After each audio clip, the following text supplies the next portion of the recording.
मेरे प्यारे मित्रों, जय श्री राम। मैं मनोज भाई ज्योतिषाचार्य है। आज जैसा कि मैंने कल आपको बताया भी था, उसमें कुछ गलती हो गई टेक्निकल, जिसकी वजह से आप उस पूरी वीडियो को नहीं सुन पाए थे। तो आज मैंने जब वीडियो बनानी है, उसका विषय होगा आपकी कुंडली में संतान का विचार। क्योंकि बहुत लोग मैंने देखे हैं कि जो डॉक्टरों के पास इधर पूछ उधर पूछ जाते आते रहते हैं, उन लोगों को मालूम नहीं होता कि आपकी कुंडली में क्या दोष है जिसके कारण आपको संतान उत्पत्ति में प्राप्ति में दिक्कत आ रही है।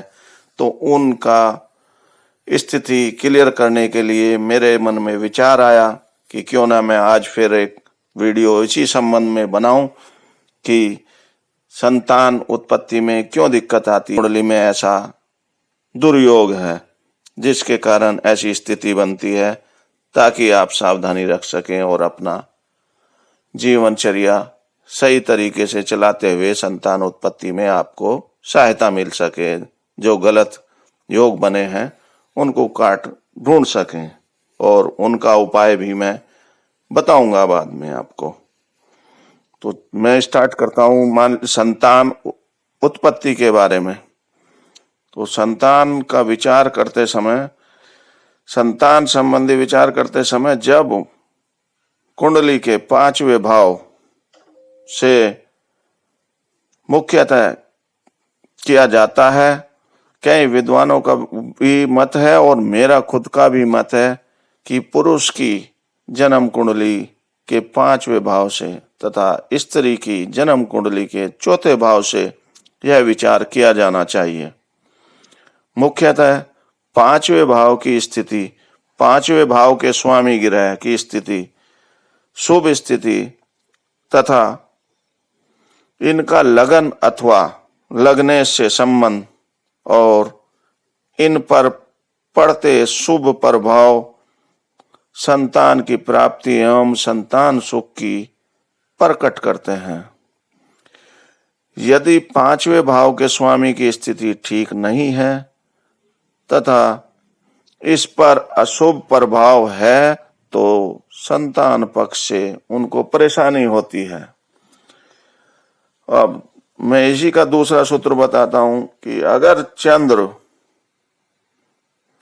4, 8, 12, 3, 9 राशियों में संतान प्राप्ति देता है, अगर इनमें चंद्रमा है, और चंद्रमा अगर दूसरे, छठे, 7वें, 11वें राशियों में है तो संतान प्राप्ति का योग वो कम दिखाता है।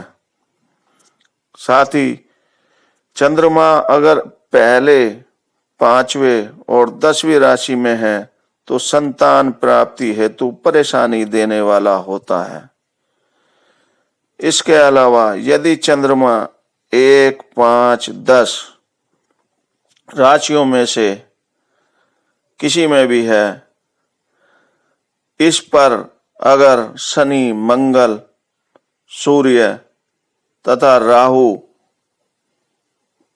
और यूरेनस जैसे जो ग्रह होते हैं जो अशुभ भी कहलाते हैं, तो उनका प्रभाव भी अशुभ ही होता है।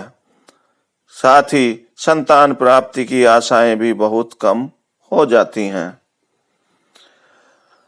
और यदि 4थे, 8वीं, 12वीं राशियों में से चंद्रमा हो, साथ ही इस पर गुरु एवं शुक्र आदि ग्रहों की शुभ प्रभाव हो तो संतान प्राप्ति एवं संतान का सुख मिलता है।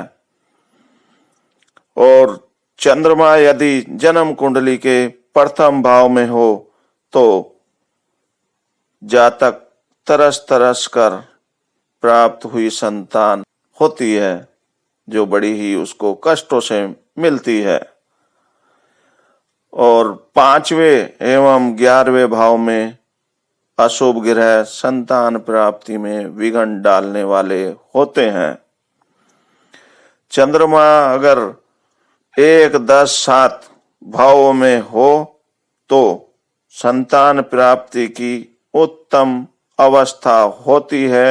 अगर उन पे अन्य ग्रहों के दृष्टि या प्रभाव भी शुभ पड़ रहा हो तो ये संतान प्राप्ति के लिए उत्तम अवस्था होती है।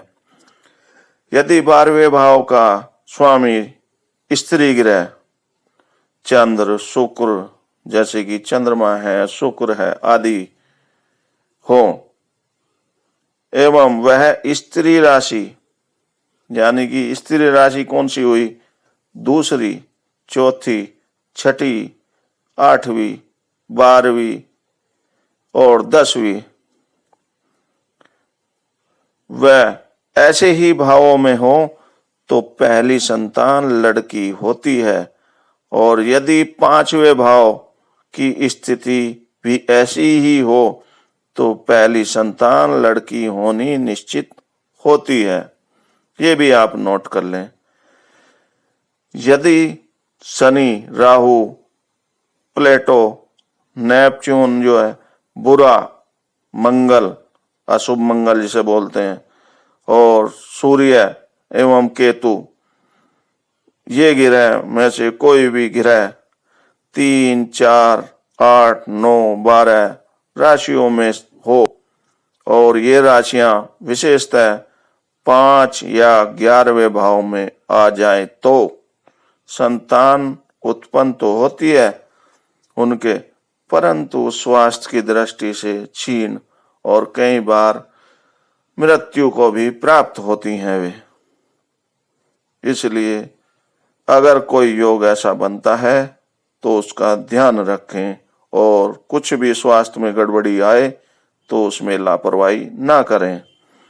यदि 5वें भाव का स्वामी ग्रह 8वें भाव के स्वामी ग्रह के साथ कहीं भी बैठा हो और इन पर अशुभ ग्रहों का प्रभाव भी हो तो संतान को मृत्यु योग दिखलाता है।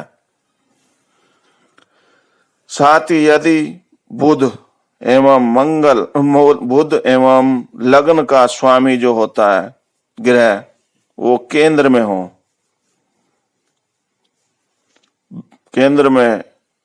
हो या बैठा हो, मतलब उसके अंदर केंद्र में, तथा इस पर अशुभ प्रभाव भी हो तो संतान की ओर से परेशानी ही देती है। साथ ही यदि लगन का स्वामी किसी प्रकार भी अशुभ ग्रह से संबंधित हो और 5वें भाव का स्वामी ग्रह 6, 8, 12 भाव में हो तो पुत्र प्राप्ति में परेशानी होती है। इस साथ ही अधिकांश ग्रह पुरुष राशियों में ओब्लिक जैसे कहते हैं कि या भावों में हो तो लड़के अधिक लड़कियां कम होती हैं। तो मित्रों, ये सारी चीजें आप अपनी कुंडली में जब भी आप भटकते फिरते हो उससे पहले एक बार मेरी ये वीडियो सुन लें और अपनी कुंडली का मिलान खुद कर देखें कि क्या स्थिति इसमें बनती है। उसके बाद आप खुद ही विचार करेंगे कि हमें किस चीज की कहाँ दिक्कत आ रही है, कौन सा ग्रह हमारे लिए खराब स्थिति बना रहा है, उसी का उपाय करें।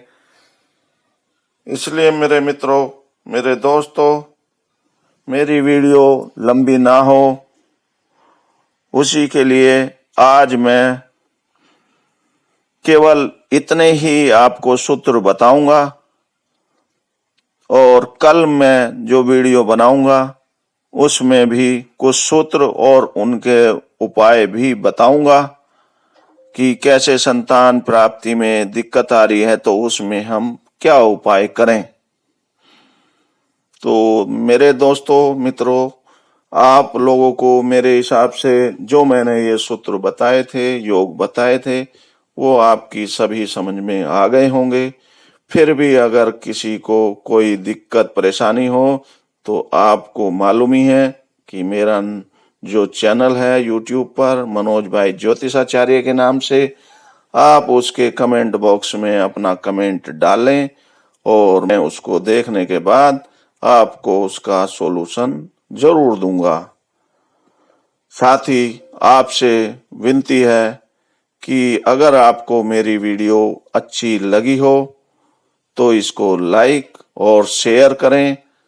साथ ही जिन भाइयों ने मेरे चैनल को अभी तक सब्सक्राइब नहीं किया है वो उसको सब्सक्राइब करें और बेल आइकन भी दबाएं, जिससे आपको मेरी नई नई वीडियो जो समय समय पर मैं बनाकर YouTube पर डालता हूं उसको आपको जो है नोटिफिकेशन मिल जाएगा।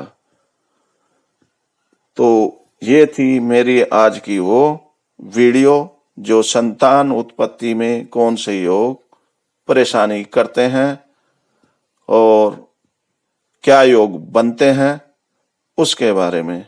कल मैं इनके लिए कुछ सूत्र और बताऊंगा, साथ ही उनके लिए उपाय भी बताऊंगा कि अगर क्या स्थिति बन रही है तो उसका उपाय क्या है। तो इसी सभी बातों के बाद मैं अपनी वाणी को विराम देता हूं। जय श्री राम।